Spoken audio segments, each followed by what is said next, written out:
reporter Ella reports on another unique sport. Watch as she gets into the groove with fantastic fencing moves. Mga kakilig, sama-sama nating tuklasin ang ancient game na ito na inuuli ngayon, ang fencing. Fencing is the art of armed combat involving weapons held by hand. Dati, ginagamitan ito ng blades gaya ng swords and knives.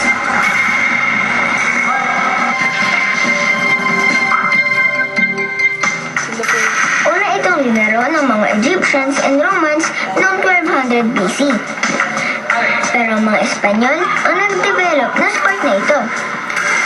Sila kasi ang gumawa ng mga fencing manuals at techniques. Game of the gentleman talaga ang fencing. After ng laban, is parang kung sino nanalo, tatanggapin mo yung kung sino natalo, tatanggapin mo yung pagkatalo.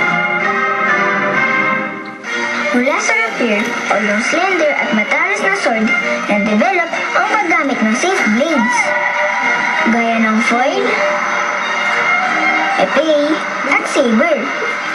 Safe blades daw ang mga ito dahil hindi ito matalas at hindi nakakatusok ang dulo nito dahil sa blunt ang edges nito.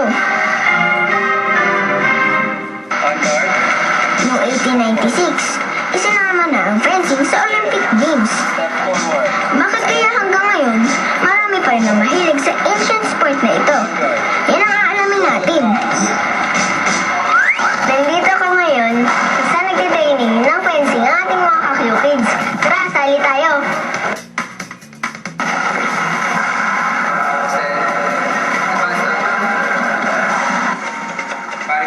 Dito sa Proactive Fencing Academy ko nakilala ang young members ng SEP Fencing Team. Numpisahan ko siya kasi para magturo ng mga basics sa mga gustong matuto, sa mga beginners.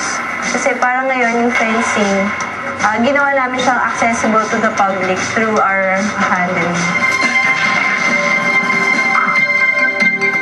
Bago tayo magsimula sa training natin, tatawagin muna natin si Ella, kasama natin siya ngayon. Yan. Yan. Ella, ituturo natin kay Ella kung ano ba yung mga protection na ginagamit natin or gear na ginagamit natin sa fencing. Tawagin natin si Claire at saka si Remren. Isa-isang tinuro sa akin ni Coach Christian ang parts ng fencing gear. Gawa sa makapal na tela ang fencing jacket. This keeps the blade from directly hitting my body. Meron chest plate para maprotektahan ng dibdib. At breeches to protect my lower body. Nagsuot din ako ng gloves for hand protection. At fencing mask para siguradong safe ang face ko. Okay. Sa pag-aaral ng fencing, meron tayong tinatawag na basic on-guard position or proper on-guard position. Ganito ang proper on-guard position. First position, pagdikitin mo yung paa mo, and then, kung gaano kalaki yung distance ng paa, kung gaano kalaki yung paa mo, ganun yung distance ng paa mo. Yan. And then, bend your knees, and yan ang proper on-guard position na tinatawag. Ipinakita sa akin ni Coach ang tamang paraan ng attack at defense. Tara, try natin!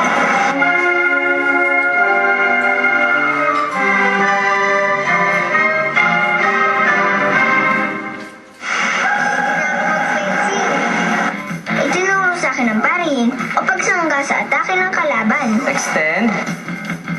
Step forward. On guard. Yan. May tinatawag tayong depensa. May tinatawag tayong pari 4 and pari 6.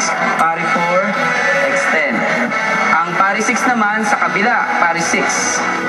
Extend. Pari 6, extend. O, ikaw nga lang. Pari 4, extend. Very good. On guard. Pari 4, extend. On guard. Pari 6, sa kabila. Yan. Extend. Pari 6, extend. At ng lunge. An attack made by extending the rear leg and landing on the bent front leg. On guard. Habang nagtitraining, nakilala ko si Francois Noel Licono, an 11-year-old champion fencer. Nanalo na siya sa Philippine Cadet, isang fencing competition. Bakit mo nagustuhan mag-fencing? Kasi nakita ko yun sa kuya ko. Parang na gusto kong kumaro siya kaya mag-fencing na rin. Ipinakita sa akin ni Francois ang mga winning moves niya. With Francois' tips and Coach Christian's training, confident na akong subukan ng fencing. Salute. On guard.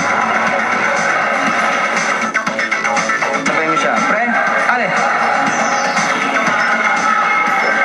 Ale. Mahirap ang sport na ito, pero sabi ni Coach, okay naman daw ang performance ko for a beginner. Kagaya ko, siguradong maraming matututunan ng mga kids mula sa paglalaro nito.